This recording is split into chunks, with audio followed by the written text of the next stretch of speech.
സംസാരിക്കാൻ പോകുന്നത്. വിശുദ്ധ സങ്കീർത്തനങ്ങൾ 107 അതിന്റെ 20ാമത്തെ വാക്യം. 107 സങ്കീർത്തനം 20ാം വാക്യം. അവൻ തന്റെ വചനത്തെ അയച്ച് അവരെ സൗഖ്യമാക്കി അവരുടെ കുഴികളിൽ നിന്ന് കണ്ടായിരുന്നോ? ഇന്ന് ദൈവ വചനത്തിന്റെ ഒരു വിടുതലാണ് നിങ്ങൾ പറയാൻ പോകുന്നത്. ഹല്ലേലൂയ. ബൈബിളിൽ ഇരിക്കുന്നു, അവൻ തന്റെ വചനത്തെ അയച്ചു എന്നിട്ട് അവരെ സൗഖ്യമാക്കി. ഹല്ലേലൂയ. ഇന്ന് നിങ്ങളോട് പറയാൻ ആഗ്രഹിക്കുന്നത് ദൈവ വചനമാണ് നമ്മളെ സൗഖ്യമാക്കുന്നത്. ദൈവ വചനമാണ് നമ്മളെ സൗഖ്യമാക്കി രക്ഷിക്കുന്നത്. ദൈവ വചനമാണ് നമ്മുടെ മേൽ സൗഖ്യത്തെ കൊണ്ടുവരുന്നത്. ഈ ലോകത്തെ മന്ത്രമോ മായയോ ഒന്നും സൗഖ്യത്തെ കൊണ്ടുവരത്തില്ല. വചനമാണ് നിന്നെ സൗഖ്യമാക്കുന്നത്. നിന്റെ ഏത് രോഗത്തെയും, മാനസികമായും ശാരീരികമായുള്ള സകല രോഗത്തെയും അവൻ സൗഖ്യമാക്കുന്ന ദൈവമാണ്. ഹല്ലേലൂയ. ഒരു മായ കൊണ്ടോ മന്ത്രം കൊണ്ടോ അവൻ സൗഖ്യമാക്കത്തില്ല. അവൻ വചനം അയച്ചു മാത്രമേ സൗഖ്യമാകത്തുള്ളൂ. അവൻ സൗഖ്യമാക്കണമെങ്കിൽ വേറെ ഒന്നും തന്നെ സൗഖ്യമാകത്തില്ല. വചനം തന്നു മാത്രമേ സൗഖ്യമാകത്തുള്ളൂ. വചനം അയച്ചു സൗഖ്യമാക്കും. വേറെ ഒന്നും തന്നെ അവൻ സൗഖ്യമാക്കത്തില്ല. അവൻ തന്റെ വചനത്തെ അയച്ചു. ഹലോ, വചനത്തെ എന്ത് ചെയ്തു? അയച്ചു. വചനത്തെ അയച്ചു. ദൈവം വചനം അയക്കുമ്പോ അതിനൊരു ലക്ഷ്യമുണ്ട്. അവൻ വചനം അയച്ചു, അവരെ സൗഖ്യമാക്കി. സൗഖ്യമാക്കുമെന്നല്ല, സൗഖ്യമാക്കി കഴിഞ്ഞു. അവൻ വചനം വീണിട്ടുണ്ടെങ്കിൽ നിന്റെ വിഷയം സൗഖ്യമാകാത്തതല്ല, ആയി കഴിഞ്ഞെന്ന് വിശ്വസിക്ക്. അയച്ച വചനം വെറുതെ വരത്തില്ല. അത് അയച്ച കാര്യം സാധിപ്പിച്ച ശേഷം അയച്ച കാര്യത്തെ നടത്തും. മത്തായി സുവിശേഷം 8-ാം അധ്യായം 8-ാം വാക്യം. അതിന് ശതാധിപൻ, കർത്താവേ, നീ എന്റെ പുരക്കകത്തു വരുവാൻ ഞാൻ യോഗ്യനല്ല. ഒരു വാക്ക് മാത്രം കൽപ്പിച്ചാൽ സൗഖ്യം വരും. ഒരു കാര്യം പറഞ്ഞാട്ടെ, ഒരു ശതാധിപൻ തമ്പുരാന്റെ അടുക്കൽ വന്നിട്ട് ആവശ്യപ്പെടുന്ന, ദൈവമേ, എന്റെ ബാല്യക്കാരൻ സുഖമില്ലാതെ കിടക്കുക, അവനൊരു സൗഖ്യം വേണം, അവനൊരു വിടുതൽ വേണം. പക്ഷെ ശതാധിപൻ പറയുന്ന ഒരു കാര്യമുണ്ട്, ദൈവമേ, നീ എന്റെ വീടിനകത്ത് വരുവാൻ ഞാൻ യോഗ്യനല്ല. നീ എന്റെ പുരക്കകത്ത് വരുവാൻ ഞാനും എന്റെ കുടുംബ യോഗ്യതയില്ല. പക്ഷെ നീ ഒരു കാര്യം എന്റെ വീട്ടിലയക്കണം, നീ ഒരു കാര്യം എനിക്ക് തരണം, ഒരു വാക്ക് കൽപ്പിക്കണം.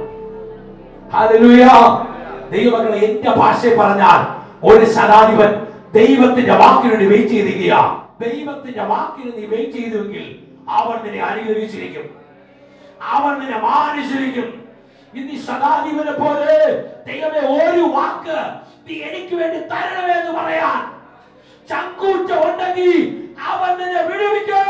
ഇതൊക്കെ കല്ലറയുടെ പുറത്ത് ഒരു വാക്ക് മുഴങ്ങി, വെളിയുവായെന്ന ആ ഒരു വാക്ക് കല്ലറക്കകത്തിരുന്ന ലാസറെ വെളിയിൽ കൊണ്ടുവന്നെങ്കിൽ ആരുണ്ട്? പറ കർത്താവേ, എനിക്ക് വേണ്ടി ഒന്ന് കൽപ്പിക്കുക, എന്റെ കുടുംബത്തിന് വേണ്ടി കൽപ്പിക്കുക, എന്റെ തലമുറയ്ക്ക് വേണ്ടി കൽപ്പിക്കുക. ദൈവം നിന്റെ വീട്ടിന് വേണ്ടി കൽപ്പിച്ചു വെച്ച വാക്ക് ഇറങ്ങി വരട്ടെ. ശതാധിപൻ പറയുന്ന ഒരു കാര്യമുണ്ട്, കർത്താവേ, നീ ഒരു വാക്ക് എനിക്ക് വേണ്ടി കൽപ്പിച്ചു തരണം. ഇത് നമ്മുടെ വിഷയം. അവൻ വചനം അയച്ച് സൗഖ്യമാക്കുന്നവനാണ്. അവൻ വചനം അയച്ചു മാത്രമേ അവൻ നമ്മെ സൗഖ്യമാക്കത്തുള്ളൂ. നിന്റെ വിഷയത്തിൽ ഉത്തരം വേണോ? ചോദിക്കേണ്ടത് വചനം ചോദിച്ചു മേടിക്കണം. വചനം ചോദിക്ക്, ആ വചനം നിന്നെ വിടുവിക്കൂ. വചനം ചോദിക്ക്, ആ വചനം നിന്നെ രക്ഷിക്കൂ. വചനം ചോദിക്ക്, ആ വചനം നിന്നെ ഉയർത്തിക്കൊണ്ടേയിരിക്കും.